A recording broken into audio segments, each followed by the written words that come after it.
l'exploration est un voyage continu et profond, mais de faire du partage. L'intégration de l'ombre n'est pas seulement un moyen de faire remonter sa bataille, c'est un chemin de libération. Lorsque nous apprenons à reconnaître nos résistances et utilisons les bonnes stratégies pour les dépasser, nous cessons d'être prisonniers de notre inconscient et devenons les véritables acteurs de notre propre vie. Se transformer n'est pas un événement unique, mais un processus constant.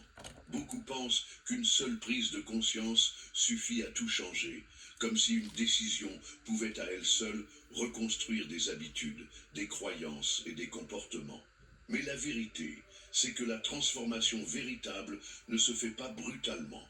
Elle se construit progressivement dans l'effort quotidien d'être plus conscient. L'intégration de l'ombre n'est pas une fin, mais un commencement. Une fois que l'on ouvre la porte à ce qui était caché, un nouveau défi apparaît. Que faire de cette connaissance ? Il ne suffit pas d'identifier ses schémas, de reconnaître ses failles ou de comprendre ses blocages. La question essentielle est comment transformer cette prise de conscience en action réelle ? L'une des clés de cette transformation est la cohérence interne. Beaucoup échouent à changer parce qu'il existe un conflit entre la personne qu'elles veulent devenir et la façon dont elles se perçoivent encore. Elles veulent être disciplinées, mais s'identifient toujours comme quelqu'un qui procrastine toujours. Elles désirent réussir, mais portent encore des croyances qui associent le succès à quelque chose de négatif. L'esprit ne peut pas accepter un changement si l'identité reste enfermée dans le passé.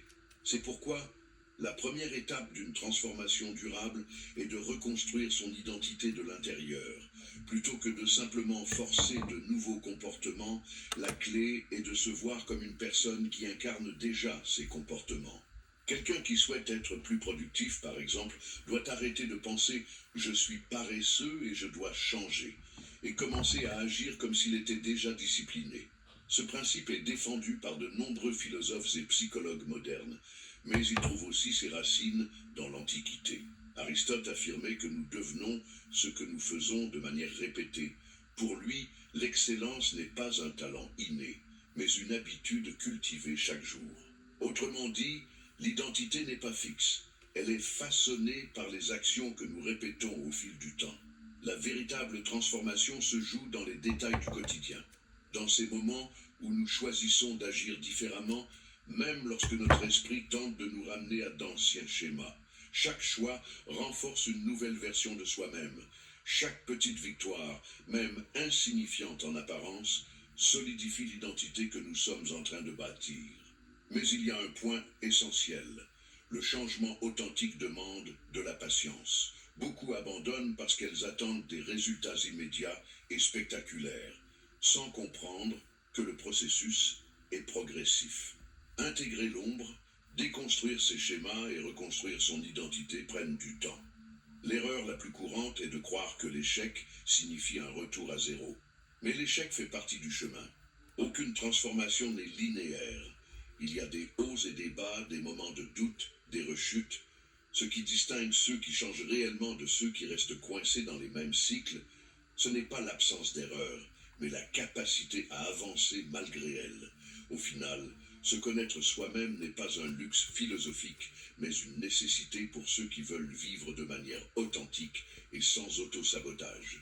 La vraie transformation ne vient pas de l'élimination des défauts, mais de leur intégration, de leur compréhension et de leur utilisation pour grandir.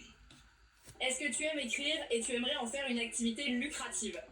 Je te parle pas de devenir romancier ou d'écrire des articles en tant que journaliste, je te parle simplement d'écrire avec l'intelligence artificielle sur des sujets que tu aimes bien pour des entreprises qui sont prêtes à te payer pour le faire. Ok, ça te semble peut-être un peu bizarre, mais laisse-moi t'expliquer. Depuis 2021, j'écris pour les entreprises des emails et des textes sur des sujets que j'aime bien. Par exemple, le sport, les animaux, etc.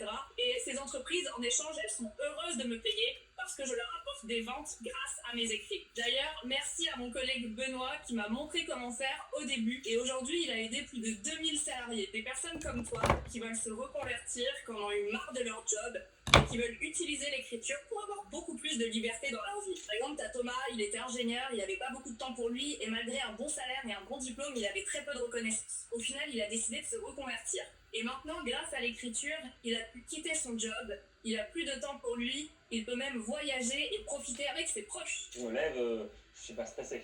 Avant, je me sentais pas tous les jours bien, quoi. Là, je me lève le matin, donc je suis content. J'ai montré la même chose à Rodrigue. Il travaillait en grande distribution, il se levait à 4h du matin, il était fatigué et il avait le temps de rien faire. Maintenant, il bosse depuis chez lui, il peut voir sa famille et profiter avec sa femme. Je me dis qu'aujourd'hui, je bosse beaucoup moins, je suis tellement mieux mentalement, la charge mentale elle est moins importante, la charge physique elle est moins importante, et je gagne mieux ma vie. Ou encore, tu as Lise, qui hésitait beaucoup et qui ne croyait pas à cette opportunité. Aujourd'hui, elle a démissionné, elle a récupéré sa liberté, mais surtout, elle est enfin valorisée pour ce qu'elle fait et elle se sent utile comparée à son ancien job. J'étais pas du tout passionnée par ce que je faisais, j'étais juste un numéro parmi d'autres